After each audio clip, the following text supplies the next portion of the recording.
Without your involvement, you can't succeed. With your involvement, you can't fail. Good morning student. आज हम discuss करेंगे बेटा chapter 11.2 exponent and power class 7 का 5th question जो हमारे board पे लिखा हुआ है। इसको सिंप्लीफाई करना है हमें। तो पहले देख लीजिए, इसमें सिंप्लीफाई करना है। ये पावर एंड एक्सपोनेंट का क्वेश्चन है। इसमें पहला क्वेश्चन है 2 power 5 power 2 multiply 7 power 3 upon 8 power 3 multiply 7। इसको हम करेंगे, ये हमारे पास है 2 पावर 5 पावर 2। तो हमारे पास एक रूल है a power m power n equal to a power m n। इस रूल को यहाँ पे अप्लाई करेंगे। यहाँ पे है rule taking power of power. तो यहाँ पे अब 2 पावर 5 मल्टीप्लाई 2 हो जाएगा ये, और 7 पावर 3 है ही ये। अब 8 को हम क्या लिख सकते हैं? यहाँ पे 8 को हम लिख सकते हैं 2 पावर 3। तो इसको भी हम लिख लेते हैं। 8 को हमने लिख लिया 2 पावर 3 पावर 3, ये वाला 3 यहाँ पे आ गया, और 8 को हमने लिख दिया 2 पावर 3 मल्टीप्लाई 7। अब हमारे पास यहाँ पे रूल जो है इसको हमने सिंप्लीफाई कर लिया। 2 पावर 5 मल्टीप्लाई 2 हो जाएगा, तो ये 2 पावर 10 अपॉन 2 पावर ये 9 हो जाएगा। फिर यहाँ पे 7 पावर 3 है, और यहाँ पे 7 पावर कुछ नहीं तो 1 लिख सकते हैं। यहाँ पे अब हमारे पास एक रूल है a power m divisible division of same base. a power m divide by a power n equal to होता है हमारा a power m minus n। ये रूल अप्लाई हो जाएगा यहाँ पे। तो यहाँ पे हम इसको लिख सकते हैं 2 power 10 minus 1 and multiply 7 3 power minus 1। तो यहाँ पे हमारे पास क्या बच जाएगा? यहाँ पे 2 पावर 10 माइनस 9 हो जाएगा। यहाँ पे हमारे पास बच गया 2 पावर 1 मल्टीप्लाई 7 पावर 2। तो इसकी वैल्यू आ गई हमारे पास 2 मल्टीप्लाई 7 पावर 2। ये आ गया हमारे पास आंसर। ये पहला क्वेश्चन सॉल्व हो गया हमारे पास, फर्स्ट वाला।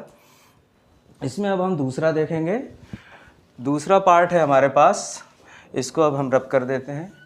दूसरा पार्ट है 25 multiply 5 power 2 multiply t power 8 upon 10 to the power 3 and multiply t power 4। यहाँ पे पहले देखेंगे हमारे पास 25 मल्टीप्लाई 5 पावर 2 है, तो इसको क्या लिख सकते हैं? 25 को हम ब्रेक कर लेंगे, 5 स्क्वायर हो जाएगा ये भी 5 स्क्वायर एंड t पावर 8 हो जाएगा ये, अपॉन 10 को हम ब्रेक कर सकते हैं। 10 को ब्रेक कर सकते हैं 2 मल्टीप्लाई 5। तो यहाँ पे 2 मल्टीप्लाई 5 लिख दिया इसको हमने, पावर 3 मल्टीप्लाई t पावर 4। अब यहाँ पे हमारे पास एक रूल अप्लाई होता है सेम बेस विथ मल्टीप्लिकेशन। तो यहाँ पे a power m multiply a power n equal to क्या हो जाएगा? a power m plus n। अब यहाँ पे देख सकते हैं हम कि इसको जो सेम बेस है पावर ऐड हो जाता है, तो 5 पावर 2 प्लस 2 हो जाएगा बेटा, और यहाँ पे t पावर 8 है, इसको हम लिख सकते हैं 2 पावर 3 मल्टीप्लाई 5 पावर 3। ये हो जाएगा हमारे पास, और है हमारे पास t पावर 4 है ही। अब यहाँ पे रूल अप्लाई हो जाएगा हमारे पास, डिवीज़न वाला भी रूल अप्लाई कर सकते हैं यहाँ पे हम। तो यहाँ पे डिवीज़न का रूल हमारे पास अभी हमने देखा था कि डिवीज़न का रूल सेम बेस होता है। तो उसके लिए क्या अप्लाई होता है? a power m divide a power n equal to a power m minus n। ठीक है, इस तरीके से हम देख सकते हैं इसको। अब यहाँ पे हमने क्या किया, इसको 5 power 4 upon 2 power 3 multiply 5 power 3। यहाँ पे t पावर 8 माइनस 4 हो सकता है इस रूल के अकॉर्डिंग। तो यहाँ पे हमने देख लिया, फिर इसको भी हम एक साथ ले सकते हैं। डिवीज़न का जो रूल है यहाँ पे अप्लाई हो सकता है यहाँ पे। तो यहाँ पे 5 पावर 4 माइनस 3 हो जाएगा upon 2 power 3 multiply t power 4 हो गया। तो यहाँ पे हम इसको क्या लिख सकते हैं? 5 power 1 upon 2 power 3 is multiply t power 4।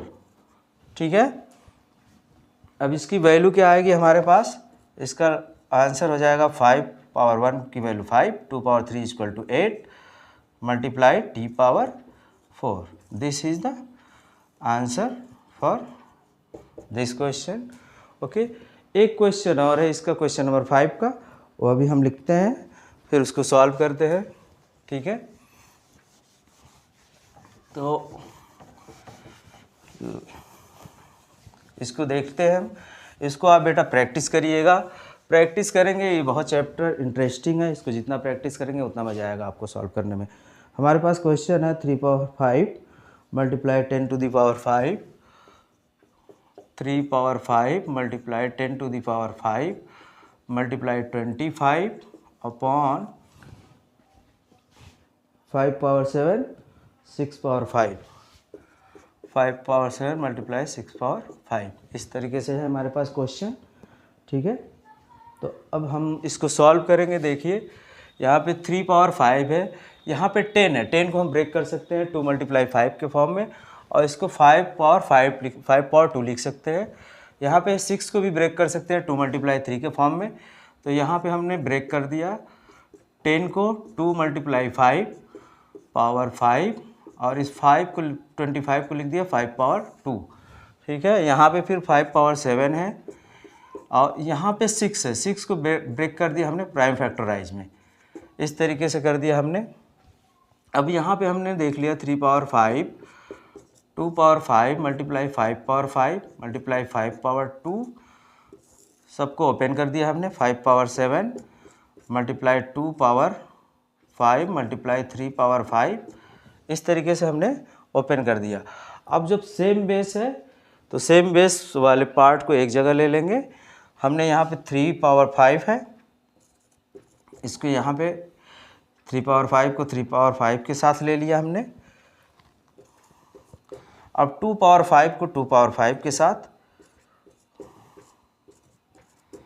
और यहाँ पे 5 पावर 5 एंड 5 पावर 2, तो यहाँ पे हमारे पास एक rule, same base power different है तो क्या होता है a power m plus n हो जाता है, ये रूल अप्लाई हो जाता है हमारे पास।